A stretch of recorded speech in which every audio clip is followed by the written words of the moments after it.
تو ہم نے اسے قوت فیصلہ اور علم دیا. ہم نیک کاروں کو اسی طرح بدلہ دیتے ہیں. یوسف علیہ السلام بہت پاکیزہ اور توحید والے ماحول میں پروان چڑھے. گھر کا سارا انتظام انہی کے ہاتھ میں تھا. آپ بہت بصیرت اور سوجھ بوجھ سے گھر کا نظام چلا رہے تھے. ابھی عزیز مصر کی بیوی نے آپ کو گمراہ کرنے کی کوشش نہیں کی تھی کہ حلم، علم اور بصیرت کی صفات آپ میں موجود تھیں. مفسرین لکھتے ہیں جب یوسف علیہ السلام کی عمر 17-18 سال کی ہوئی تو جوانی کے ساتھ ان کے حسن میں مزید اضافہ ہوا. حسن یوسف واقعی بے مثال تھا. نبی اکرم صلی اللہ علیہ وسلم فرماتے ہیں، معراج کی رات میری ملاقات یوسف علیہ السلام سے ہوئی. ایسا لگتا تھا کہ دنیا کا نصف حسن یوسف علیہ السلام کو ملا ہے. مفسرین اس کی وضاحت کرتے ہیں کہ حسن کو اللہ تعالیٰ نے 2 حصوں میں تقسیم کیا ہے. آدھا حسن یوسف علیہ السلام کو دیا اور آدھا باقی ساری مخلوق میں تقسیم کر دیا. اللہ اکبر، یہ ہے حسن یوسف. اور جب یوسف کے حسن کی کیفیت یہ ہے تو پھر اس کے خالق کے کیا کہنے. جب عزیز مصر کی بیوی نے ان کا حسن دیکھا تو بے اختیار ہو گئی. اس کے اندر ہیجان پیدا ہوا. اس نے یوسف علیہ السلام سے بدکاری کا ارادہ کر لیا. ان کے ساتھ لطف و عنایت کا سلسلہ شروع کر دیا اور پھسلانے کے جتنے طریقے ہو سکتے تھے وہ اختیار کیے. ناز و نخرے کے ساتھ اس سے پیش آنے لگی. اللہ آیت 23 میں فرماتے ہیں، اس عورت نے جس کے گھر میں یوسف تھے یوسف کو بہلانا پھسلانا شروع کیا کہ وہ اپنے نفس کی نگرانی چھوڑ دے اور دروازے بند کر کے کہنے لگی، لو آ جاؤ. یوسف نے کہا، اللہ کی پناہ، وہ میرا رب ہے، مجھے اس نے بہت اچھی طرح رکھا ہے. بے انصافی کرنے والوں کا بھلا نہیں ہوتا ہے. مطلب یہ کہ آخر نوبت یہاں تک پہنچ گئی کہ ایک دن اس نے سارے دروازے بند کر لیے اور کہنے لگی، آئیے یوسف، میں نے یہ زیب و زینت آپ کے لیے کی ہے. یوسف علیہ السلام فرمانے لگے، اللہ کی پناہ، یہ ناممکن ہے، میں ایسا نہیں کر سکتا. کیا میں اپنے مالک کی گھر والی سے بدکاری کروں جس نے مجھے اپنے بیٹوں کی طرح ناز و نعمت میں رکھا؟ یہ بہت بڑا ظلم ہے اور ظالم لوگ فلاح نہیں پا سکتے. آپ نے فوراً انکار کر دیا، اس لیے کہ آپ صاحب علم تھے، صاحب حلم تھے، بادشاہ کے مقام اور مرتبے کو جاننے کے ساتھ برائی کے نقصانات سے بھی باخبر تھے. خود صاحب فضل تھے اور اہل فضل کے مقام و مرتبے سے بھی واقف تھے. قرآن کریم کی آیات آپ کی طہارت اور پاکیزگی بیان کر رہی ہیں. آیت 24 میں ہے، اس عورت نے یوسف کا قصد کیا اور یوسف اس کا قصد کرتے اگر وہ اپنے پروردگار کی دلیل نہ دیکھتے. یوسف علیہ السلام نے اس کا ارادہ نہیں کیا، یہاں تک کہ اللہ تعالیٰ کی مہربانی سے ان کے دل میں اس گناہ کا خیال تک نہیں آیا. اللہ تعالیٰ نے آخر آپ کو علم بھی دیا تھا اور حلم بھی.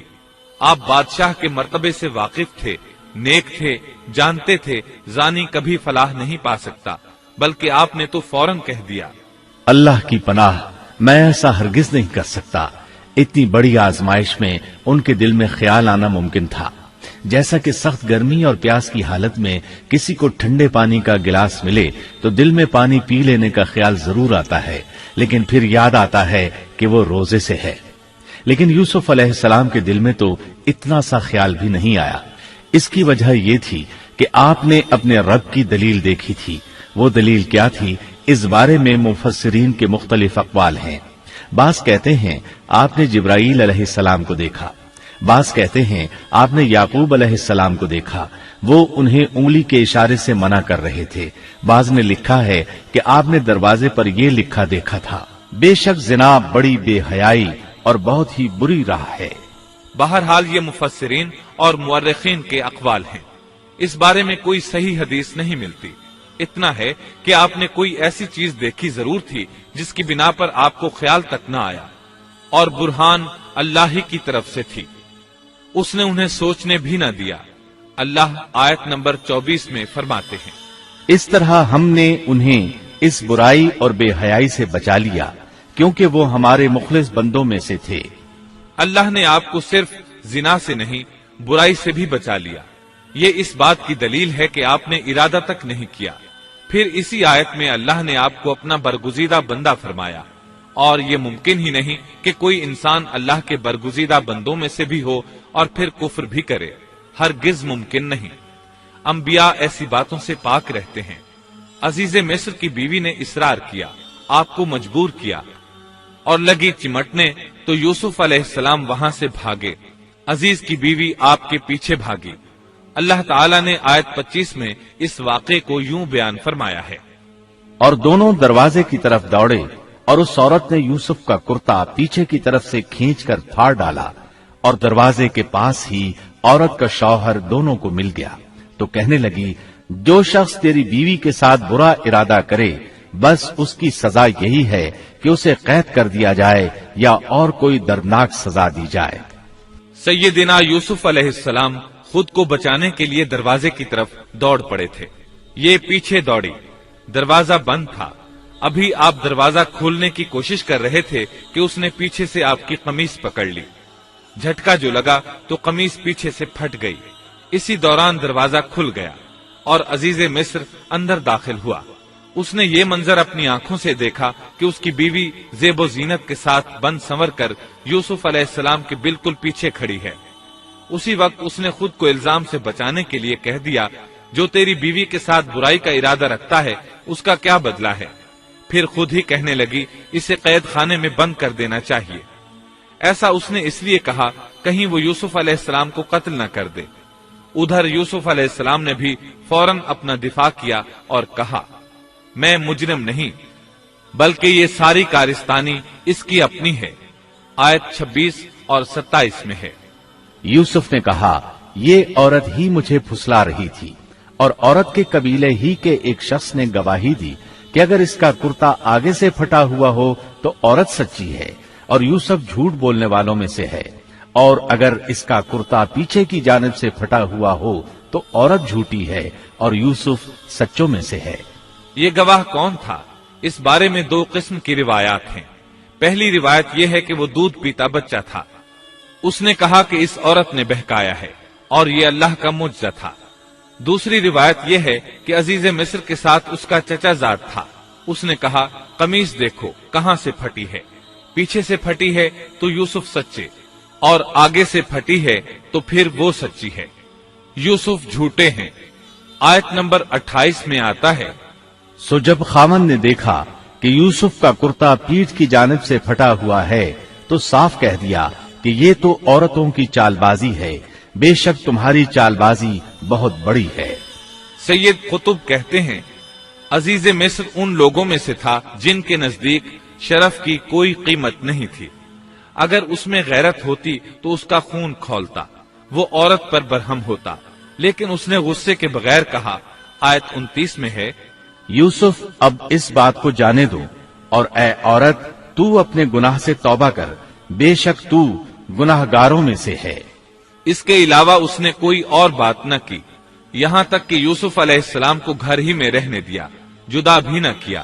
لیکن پھر یہ خبر شہر میں آگ کی طرح پھیل گئی، عورتیں طرح طرح کی باتیں کرنے لگیں، لوگ عزیز مصر کی بیوی کو تانے دینے لگے۔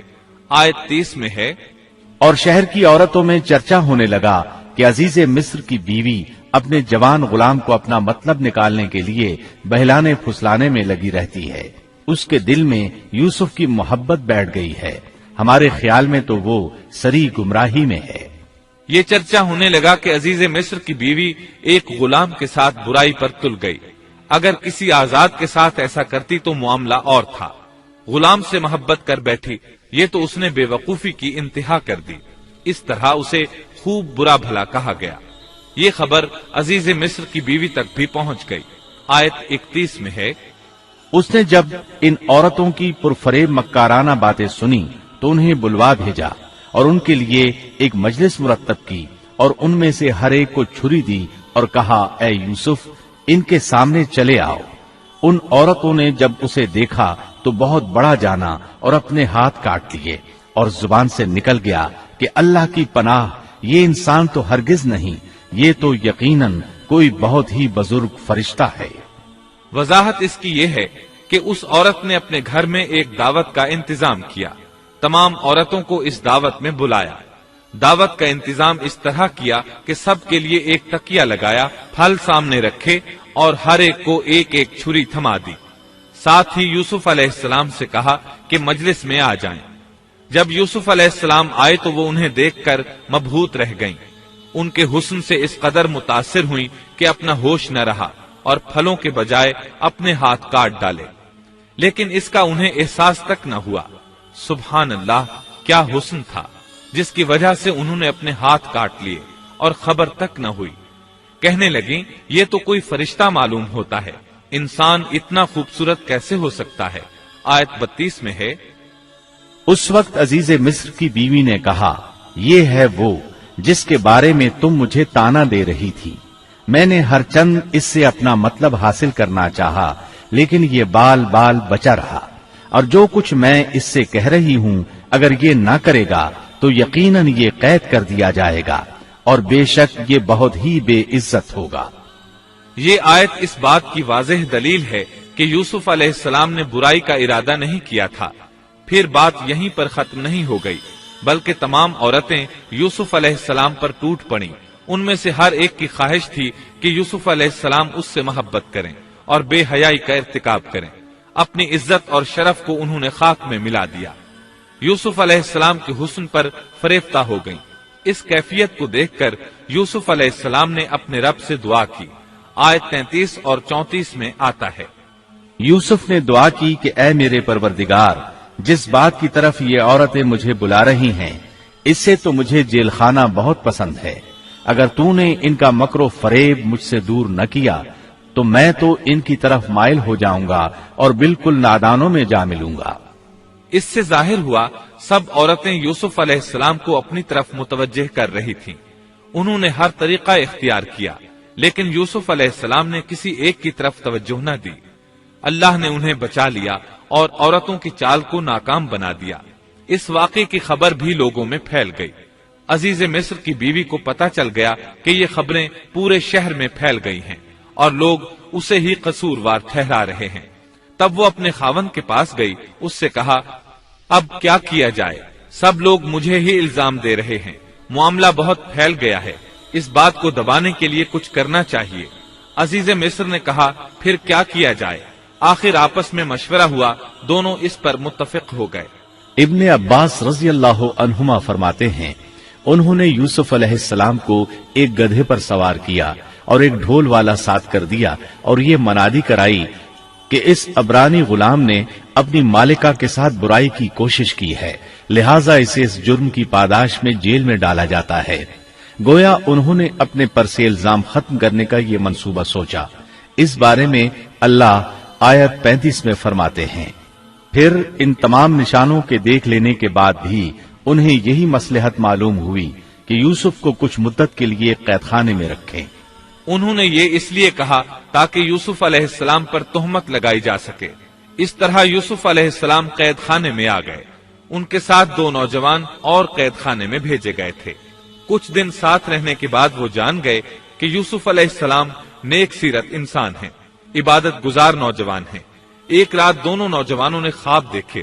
صبح ہوئی تو دونوں یوسف علیہ السلام کے پاس گئے اور اپنا اپنا خواب سنایا۔ قرآن کریم آیت 36 میں اس کو یوں بیان کرتا ہے، اس کے ساتھ ہی 2 اور جوان بھی جیل خانے میں داخل ہوئے۔ ان میں سے ایک نے کہا کہ میں نے خواب میں اپنے آپ کو شراب میں چوڑتے دیکھا ہے، اور دوسرے نے کہا میں نے اپنے آپ کو دیکھا ہے کہ میں اپنے سر پر روٹی اٹھائے ہوئے ہوں جسے پرندے کھا رہے ہیں۔ ہمیں آپ اس کی تعبیر بتائیے، ہمیں تو آپ خوبیوں والے شخص دکھائی دیتے ہیں۔ قید خانے کے قیدی بھی جان چکے تھے کہ یوسف علیہ السلام نیک ہیں۔ آپ نے سوچا یہ دین کی دعوت دینے کا بہترین موقع ہے۔ انہوں نے جو کچھ ان سے کہا وہ آیت نمبر 37 اور 38 میں اس طرح آیا ہے، یوسف نے کہا تمہیں جو کھانا دیا جاتا ہے اس کے تمہارے پاس پہنچنے سے پہلے ہی میں تمہیں اس کی تعبیر بتلا دوں گا۔ یہ سب اس علم کی بدولت ہے جو مجھے میرے رب نے سکھایا ہے۔ میں نے ان لوگوں کا مذہب چھوڑ دیا ہے جو اللہ پر ایمان نہیں رکھتے اور آخرت کے بھی منکر ہیں۔ میں اپنے باپ دادوں کے دین کا پابند ہوں، یعنی ابراہیم، اسحاق اور یعقوب کے دین کا۔ ہمیں ہرگز یہ سزاوار نہیں کہ ہم اللہ کے ساتھ کسی کو بھی شریک کریں۔ ہم پر اور تمام اور لوگوں پر اللہ کا یہ خاص فضل ہے، لیکن اکثر لوگ ناشکری کرتے ہیں۔ آپ نے سب سے پہلے اپنا تعارف کرایا، ابراہیم اور یعقوب علیہ السلام کے بارے میں بتایا، اور اس زمانے کے لوگ ابراہیم علیہ السلام کو مانتے تھے۔ ابراہیم علیہ السلام معروف تھے، جانے پہچانے تھے۔ نبی کریم صلی اللہ علیہ وسلم سے پوچھا گیا کہ کریم یعنی عزت دار کون ہے؟ آپ نے فرمایا عزت دار کے بیٹے، عزت دار کے پوتے اور عزت دار کے پڑ پوتے، یعنی یوسف بن یعقوب بن اسحاق بن ابراہیم علیہ السلام۔ مطلب یہ کہ 4 پشتوں تک نبوت کی فضیلت یوسف علیہ السلام کے سوا کسی کے حصے میں نہیں آئی۔ یہ عزت اور بزرگی کی انتہا ہے۔ آپ نے اپنے دین کا تعارف کرانے کے بعد ان سے جو کچھ کہا وہ آیت 39 اور 40 میں آتا ہے۔ اے میرے قید کے ساتھیوں، کیا بھلا کئی جدا جدا پروردگار بہتر ہیں یا ایک اللہ زبردست طاقتور؟ اس کے سوا تم جن کی پوجا باٹ کر رہے ہو وہ سب نام ہی نام ہیں جو تم نے اور تمہارے باپ دادوں نے خود ہی گھڑ لیے ہیں۔ اللہ نے ان کی کوئی دلیل نازل نہیں فرمائی۔ فرما روائی صرف اللہ ہی کی ہے۔ اس کا فرمان ہے کہ تم سب سوائے اس کے کسی اور کی عبادت نہ کرو۔ یہی دین درست ہے، لیکن اکثر لوگ نہیں جانتے۔ پھر یوسف علیہ السلام نے انہیں خواب کی تعبیر بتائی۔ اس کا ذکر سورہ یوسف آیت 41 میں ہے۔ اے میرے قید خانے کے رفیقو، تم دونوں میں سے ایک تو اپنے بادشاہ کو شراب پلانے پر مقرر ہو جائے گا، لیکن دوسرا سولی دیا جائے گا اور پرندے اس کا سر نوچ نوچ کھائیں گے۔ تم دونوں جس کے بارے میں تحقیق کر رہے تھے اس کام کا فیصلہ کر دیا گیا۔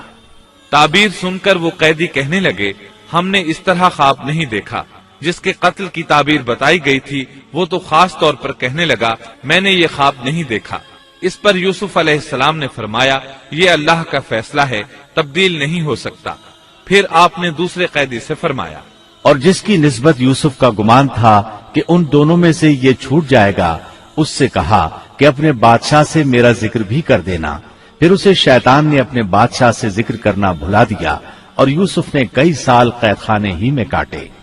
پھر اسی طرح ہوا، ایک کو پھانسی پر چڑھا دیا گیا، دوسرا بادشاہ کو شراب پلانے پر مقرر ہوا، لیکن وہ یوسف علیہ السلام کا ذکر کرنا بھول گیا۔ اللہ تعالیٰ آیت 42 میں فرماتے ہیں شیطان نے اسے بھلا دیا۔